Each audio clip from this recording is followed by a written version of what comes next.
Thank you all for being here. We appreciate it. Thanks to Bob Berta and his staff for putting together this great space for the media day today and tomorrow. Interestingly enough, last year at this time, I was a brand new commissioner, and we were just coming off 2 or 3 years of fairly tumultuous times.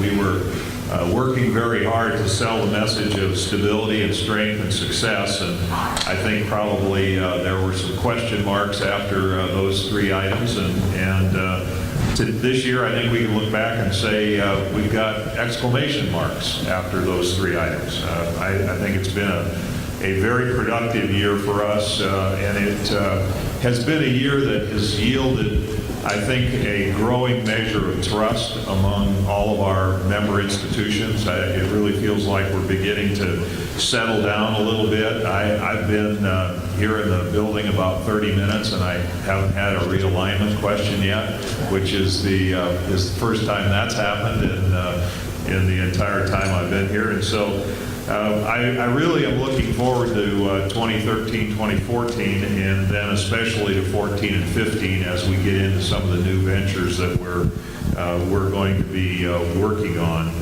In the case of the Big 12, we take a huge jump between 13-14 and 14-15 in our distributable revenue as some of our new contracts kick in. At the end of 14-15, we get the full and equal sharing in every way with all of our new members and current members, and it really will complete the transition that has been in place over the last 18 months or so. And so, as we've said before, we're intentionally at 10 members. We think there are advantages of 10, and I think among those advantages are the strength of playing 3 non-conference games instead of 4 and having a full conference round robin. I think it keeps rivalries strong. I think it keeps our multimedia packages strong to have good competition every day, every Saturday. From a revenue sharing standpoint, I think over a long period of time we will have a smaller pie to divide, but the slices will be larger, and we certainly like that on behalf of our members. And I think the other thing is we don't have any divisional play, and divisional by its very title has some divisive elements to it, and there's some factionalization that comes with that. And so, I think the debate about larger being better is still raging, but the realignment battles have really settled down, and I think in the near term to midterm and perhaps even a little longer, I think you'll see a period of relative calm, and I think that's a good thing. Last year we were in the throes of trying to get our Fox and ESPN contract completed. It was a groundbreaking undertaking. They had never fully partnered on a property previously, and thanks to Fox for being here and carrying this event live today and tomorrow and from 9 until noon. We appreciate them being here.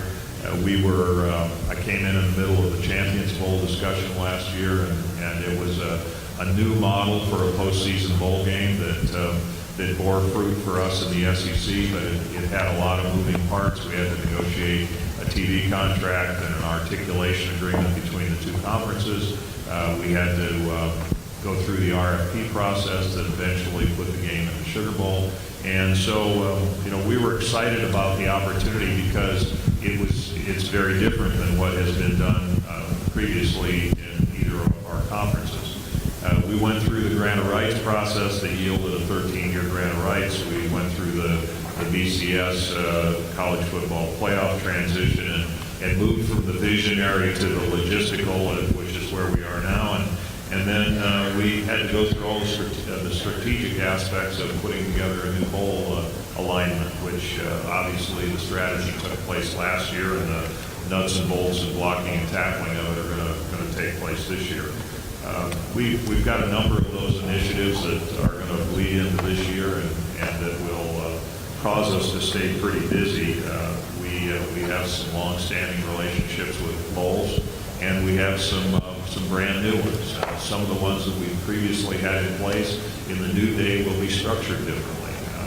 2 of our bowls will have us as partners in the relationships, which is something that hasn't ever been done before, and certainly not been done by us. And so we've had a lot going on over the last 18 months, and it's been a really positive process. I think one of the things that will be a hallmark of this coming year is an attempt by our conference to really be innovative. We have a number of different things that we're working on. Some of them in response to elements of our business, and some of them just things that we think are interesting and that might eventually bear fruit down the road. First of all, some of you are aware, but I'm sure not all of you, we will be bringing in-game highlights on a taped and live basis into our stadiums this year. This is largely a response to declining attendance on a national basis. Our schools are 85% full. We've got many that are experiencing hard sellouts every game. We feel like our attendance has remained relatively strong, but I think nationwide we're seeing student numbers declining. We're seeing season ticket numbers declining. College football has experienced declines in overall attendance over the last 4 or 5 years, and I think bringing highlights in will take into account and help one of the things that really is getting to be a challenge for us. We've put together all of these multimedia deals, but with that comes the interminable 2.5 and 2-minute and 45-second television timeout. And during those timeouts in Big 12 stadiums this year, we will have highlights from other games, and they will be mixed in with other things that are being done on campus.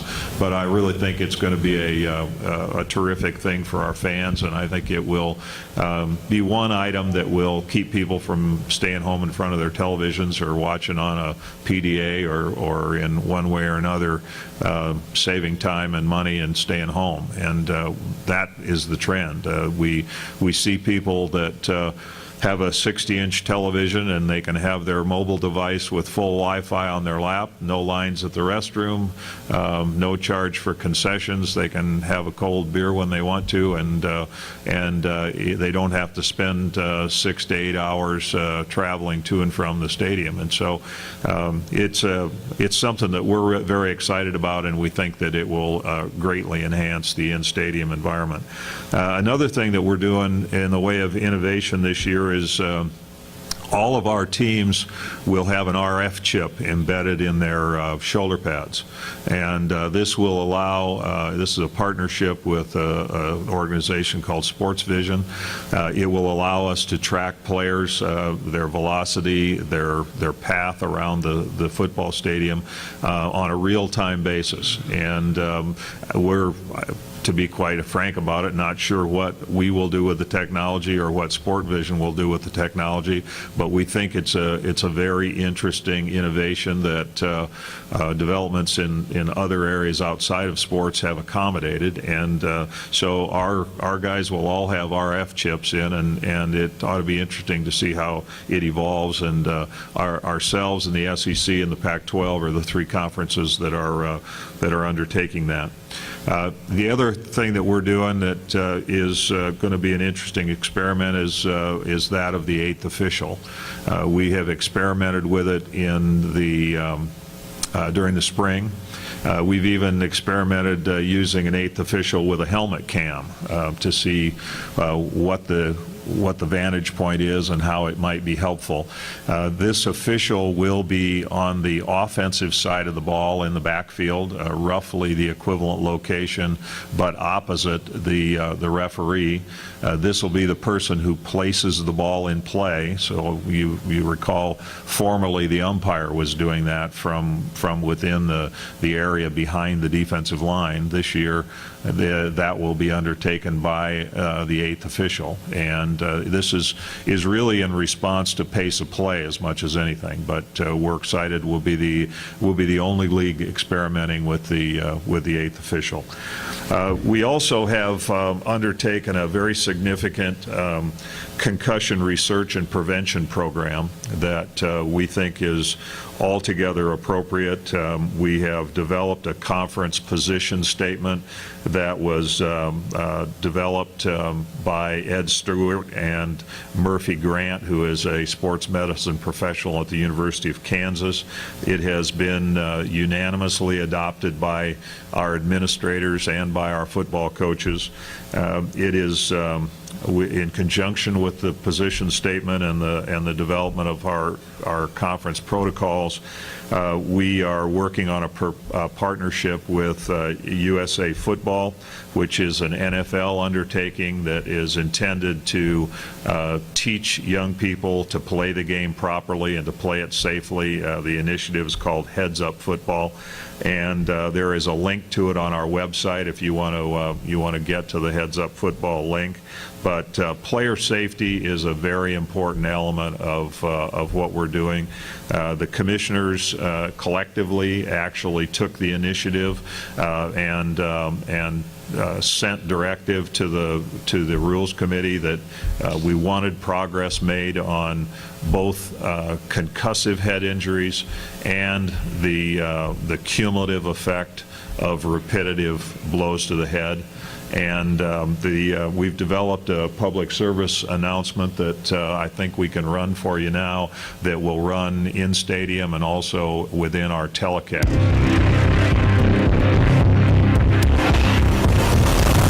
In football, player safety and neurological health are critical. Through appropriate baseline metrics, changes in the game rules, and proper coaching techniques, the Big 12 Conference, in partnership with USA Football, are collaborating to educate players and coaches to prevent concussions on the field. Go to Big12Sports.com/headsupfootball to learn more. You'll see that a lot during the season. Head injuries are obviously a real challenge. We need to have prevention reflected in the rules. This is certainly not an attempt to, as some have said, sissify college football. But just as it's important to us, and it's important to parents, important to players, and it's important to our coaches, we need to have the rules reflect the right way to play the game, and we need to make sure that it's a game you can play safely and not compromise the rest of your life in the process of excellence. So that's an important piece for us. We're also undertaking a branding initiative that has occupied a fair amount of our time over the last year, and quite frankly, there wasn't much we could do in the way of branding during the time that we were in upheaval.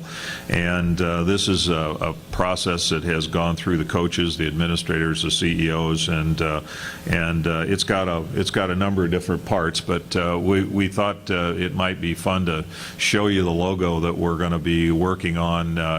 We've finalized the design, but we will not roll it out until about this time next year, July of 14, but we're going to have a little bit of fun with it. We'll use a style guide. We'll work with our members, and let's flip it all the way out there.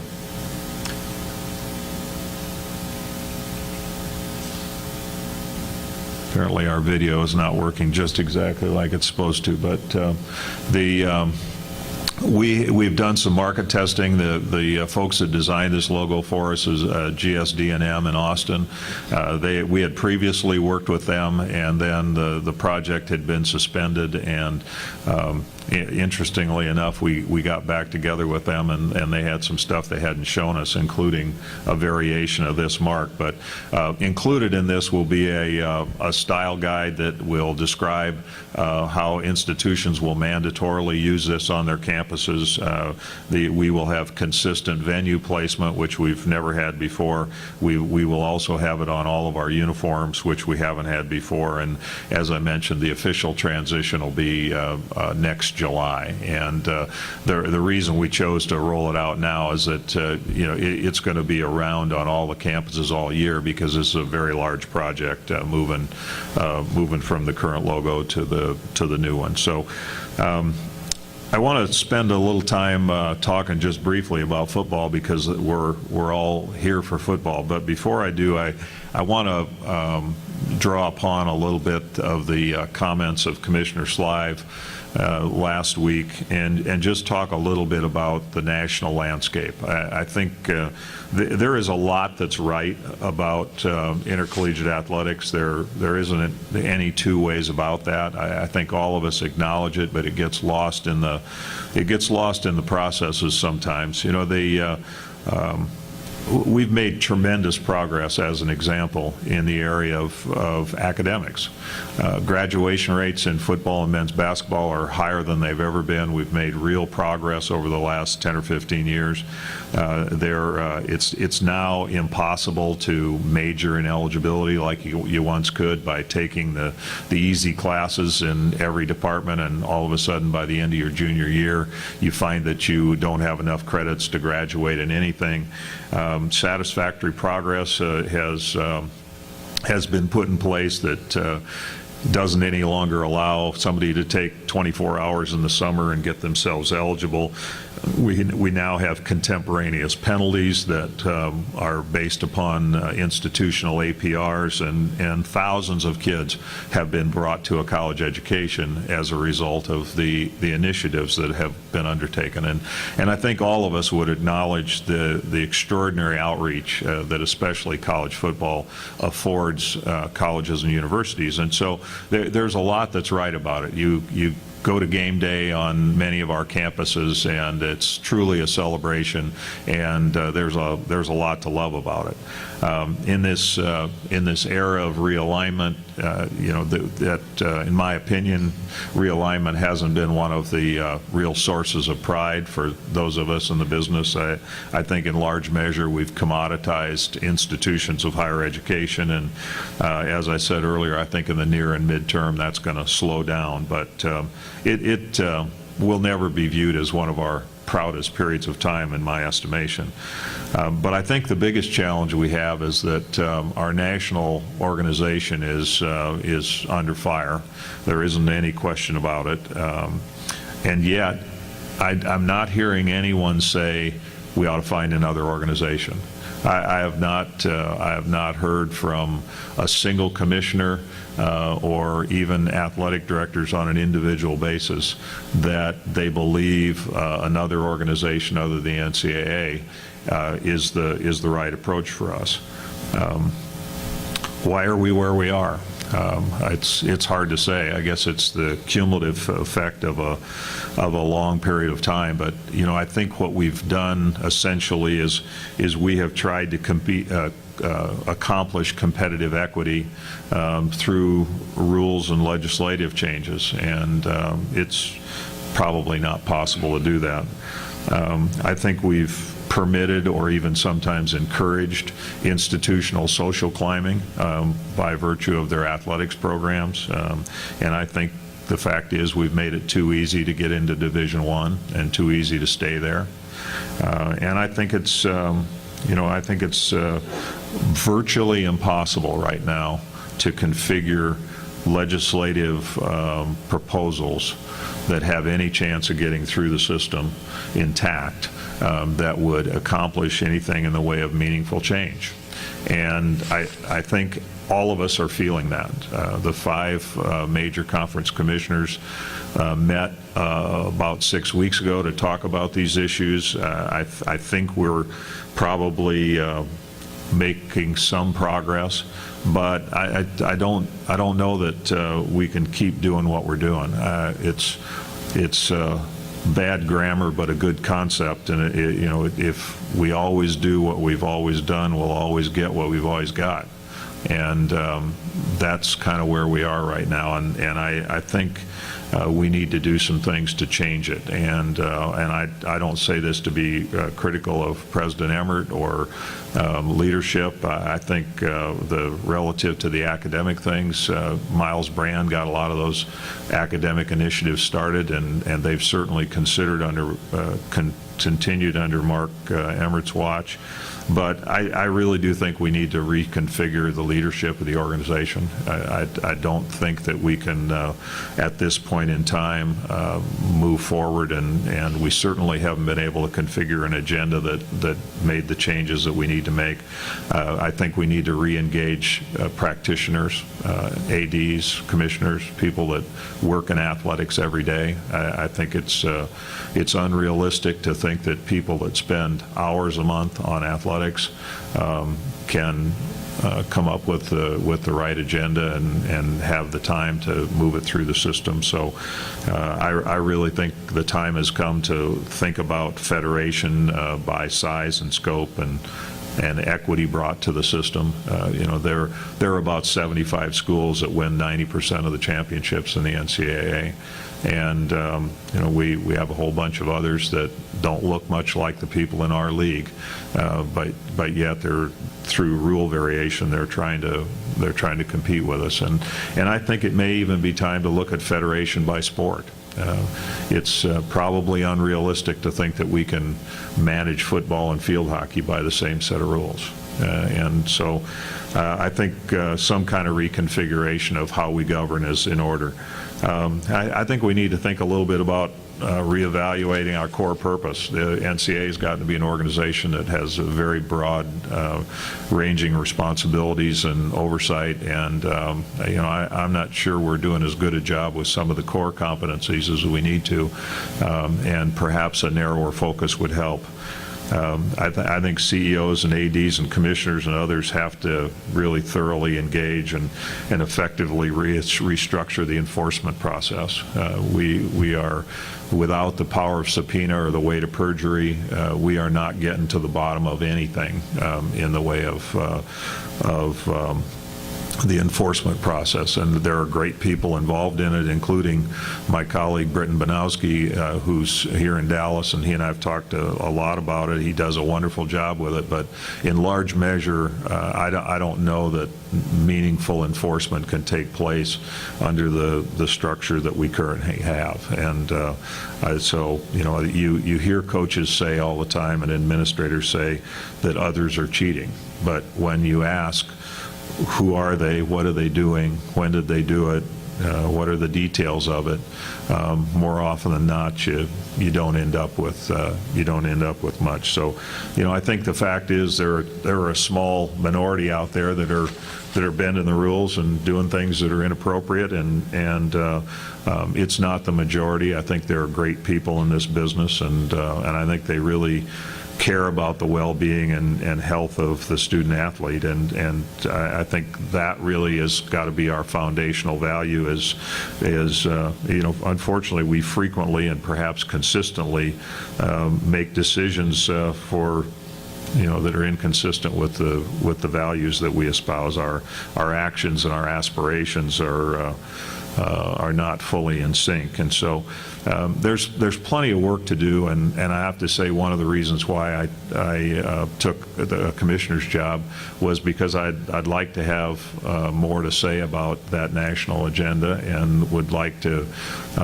see the best parts of the business enhanced and the other parts of what we do improved rather dramatically. So anyway, I think we've got lots to do. The commissioners are intent upon doing it. We've spent a lot of time talking with NCAA leadership about these issues, and I think we will make progress, but I don't think we can continue to do what we've done and expect that we're going to get a different result. And so anyway, enough about the macro. Big 12 football. I think we will have a very interesting year. You look at the media poll relative to who's going to win the league, and Oklahoma State, our preseason pick, garnered 35% of the votes. we've got Iowa caucus numbers in terms of people being all over every place.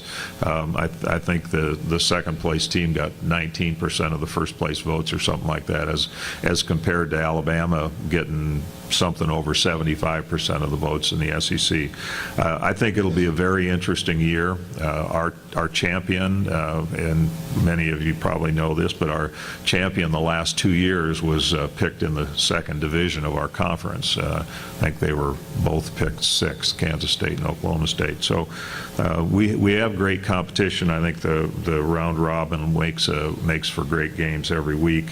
I think that it's an interesting year where we've been first nationally in offense for a while, and yet I think we have several excellent defenses, and in the end I think it's defense that wins you championships, and I think that we have a chance to really have some people emerge. It's an unusual year in that we don't have a really dominant quarterback, somebody that everybody looks at and says that team can ride that player on that player's back and have a great year.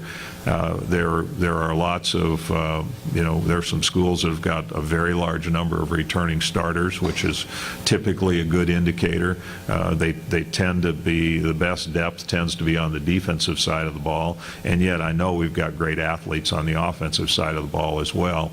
I think one of the real hallmarks of the league has been high quality specialty teams play, and we ask no quarter and give none. We think we can play with anybody in the country, but it's impossible to call yourself the best league in college football unless you can win the national championship. And aspirationally, that's what we want to do.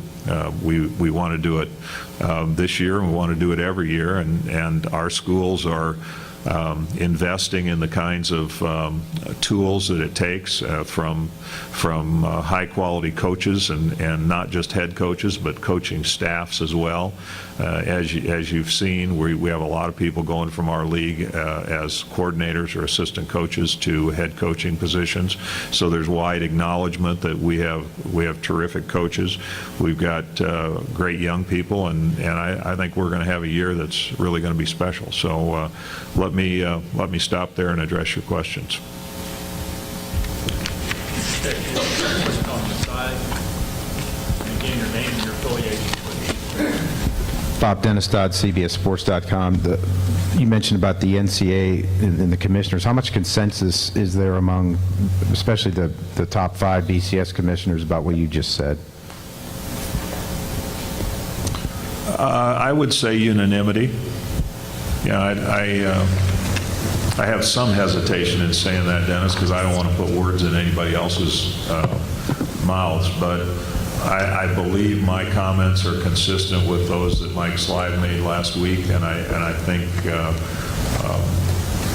when I think about John Swafford and Larry Scott and beyond that as well, I think we all have a sense that transformative change is going to have to happen. This is not a time when trimming around the edges is going to make very much difference.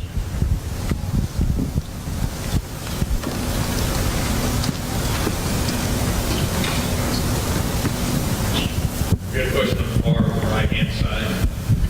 Art Delovich with the Atlanta News. How does the NCAA feel about what you're saying? Where do they stand on these potential changes? Well, I think it depends on who you ask. I think President Emmert recognizes that change needs to take place, and he's hearing from different people. The Faculty Athletics Representatives Organization thinks they need to be more involved. The 1A athletic directors think they need to be more involved. I think there are presidents and CEOs that believe presidents and CEOs need to continue to be in charge, and I agree with that, but I think they also need the advice and counsel of practitioners at the high level. I personally, I'd like to see some practitioners on the Board of of directors in voting positions. I think that that's going to contribute very significantly to the quality of the deliberations on these issues. And the agenda that has been advanced in the past, I happen to think that there's a good case to be made for some form of additional support for student athletes. Personally, I favor some sort of need basis above basic education expenses, but others who agree that there ought to be some distribution disagree on how it ought to be established. But I think we all acknowledge that particularly relative to the legislative process, we are very much at a point now where we can't get anything that's transformative through the system.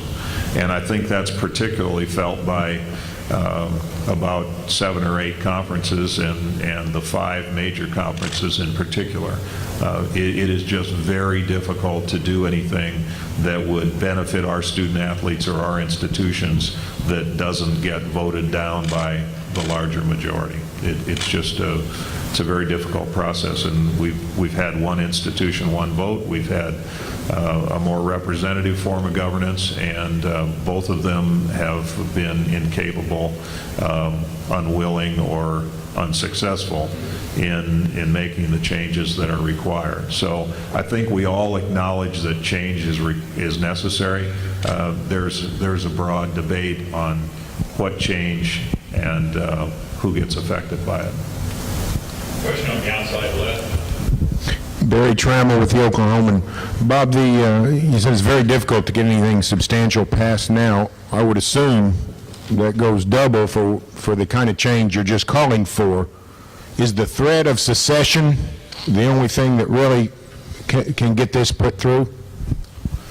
It's a great question, Barry, and we haven't wanted to put the threat of secession on the table, and I think, in all honesty, there aren't many that think it's a legitimate threat.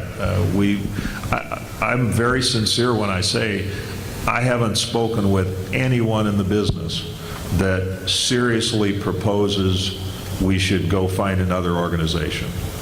And one of the interesting aspects of even a federated approach to this is if you say that it's a good idea to take the top 100 schools and give them their balls and give them their contracts and they go away and play by themselves, what you've done in effect, if you really do segregate them, is you've gotten what you're going to create is a whole new class of losing programs, because those that have been traditional winners, some of them are going to become traditional losers. And so we sort of rely on the food chain to always find somebody that we can be superior to.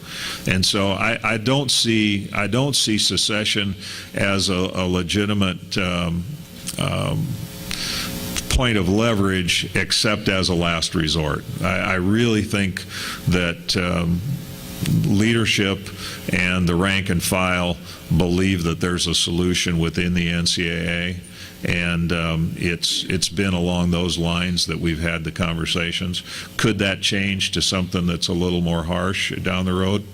Possibly could, sure.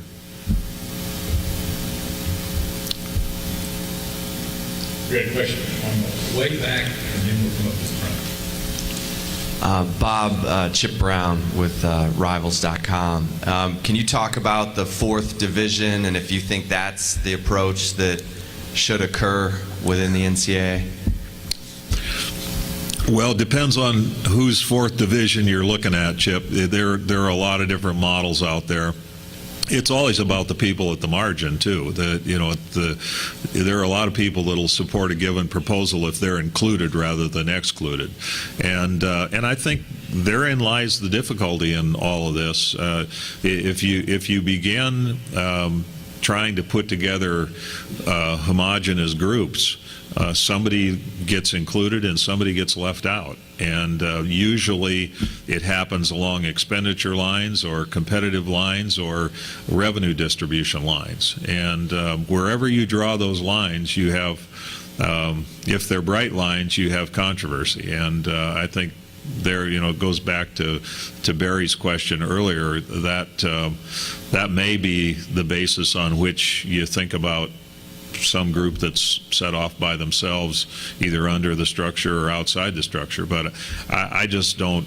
I'm pretty dyed in the wool of the NCAA, and I believe with all my heart that a solution inside the organization is the right one. Whether Division IV is the right one, the devil's in the details. Question on the aisle about that. Yeah, Bob, Kirk Bowles from the Austin American-Statesman. When you talk about federation, are there 2 or 3 of the biggest priorities that the 5 major conferences want, other than maybe subsidies for the athletes? Are we talking, bigger scholarship numbers, different recruiting, bigger staffs? Well, the scholarship numbers are always an interesting question because they have a lot to do with competitive equity. I think one of the reasons why college football is the game that it is today is that we have 85 scholarships. We were unlimited. We were at 120. We were at 105. We were at 95. Now, I don't know if 85 is the perfect number or not, but I can tell you it broadly distributes the talent pool.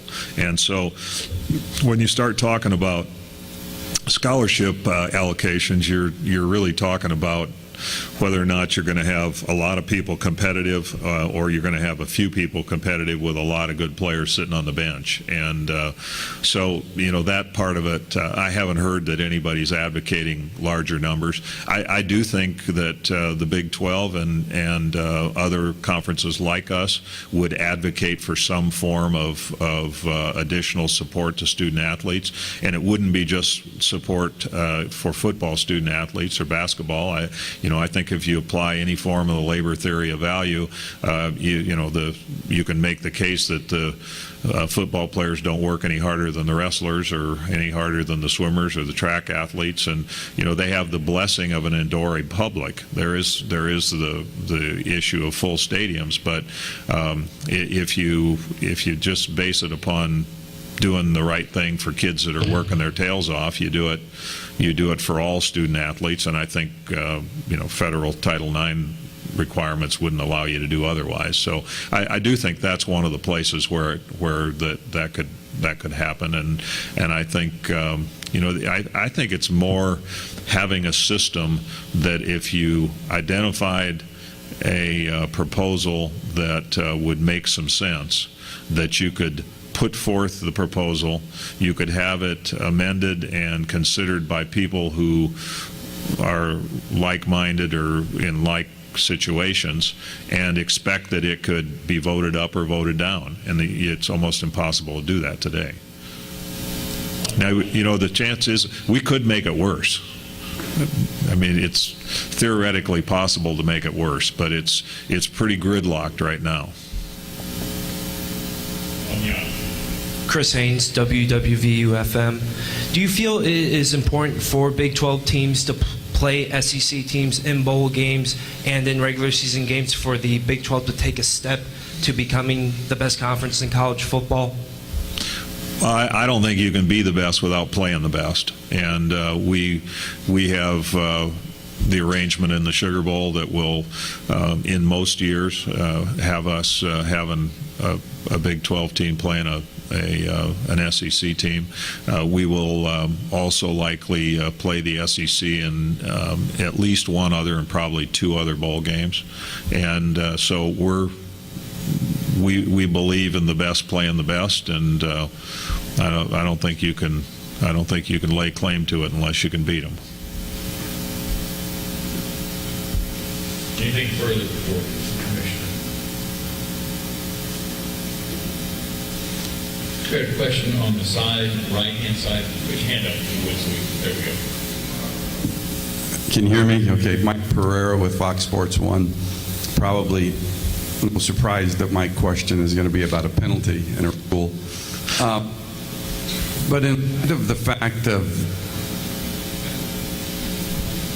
losing your new penalty regarding the targeting and the automatic ejection for a targeting penalty,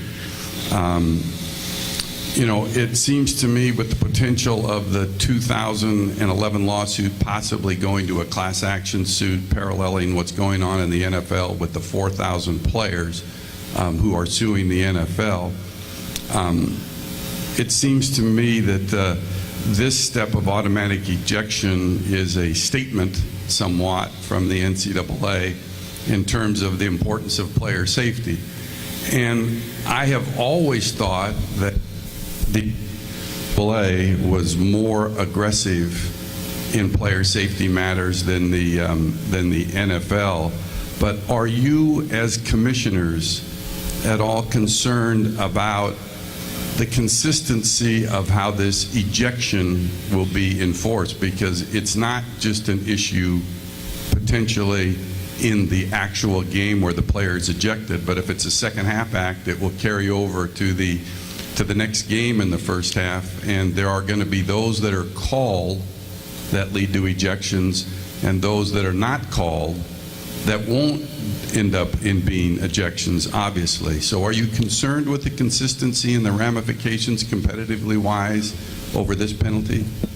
We are, and to that end, there'll be a full review of all of those calls and no calls on Sunday and Monday with Rogers Redding, and we want to try. We're very much mindful of the need to have a national fabric, so that it's called the same in every league, and as you know better than I, the consistency is always a big challenge, and this is one where we feel like we have to get it right. This rule emanated out of a meeting that the commissioners were all in at the same time that the Rules Committee was meeting. And there was some feedback back and forth as to what the new rule was going to be, and the commissioners were unanimous that they wanted a very aggressive rule and a rule that was going to keep kids safe, and a rule that erred on the side of penalization so that we change the way the game is played, so that we don't target, and there are always going to be incidental helmet-to-helmet contact situations, and it's important to all commissioners, in my estimation, but particularly to the 5 major college conferences, that we get this right. And I think that there's probably another phase to it, and that is how much helmet-to-helmet contact are we having in practice. Right now, college kids are getting a lot more helmet-to-helmet contact than the NFL teams are getting. They're having 1 day a week of helmet-to-helmet contact.